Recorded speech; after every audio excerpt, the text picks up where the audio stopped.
How to use your phone as security camera in your Android phone. Now in order to do this, you just simply need to open your Play Store and after that search for COIES in your Play Store. This is an application which will provide you the option to use your phone as security camera.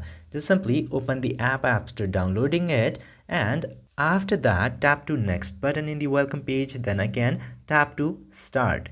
Now in this page you need to select this first option which says I want to use this phone as a security camera. Tap into this and then select your Google account from this page, and after selecting your Google account tap to continue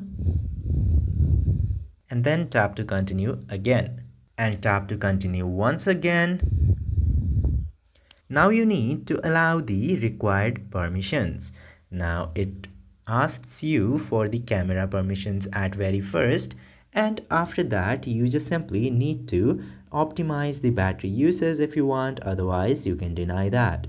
Now allow the camera permissions again, microphone permissions, and this way you can very easily use your phone as security camera in your Android. I hope this video was helpful to you. If yes, don't forget to hit that subscribe button.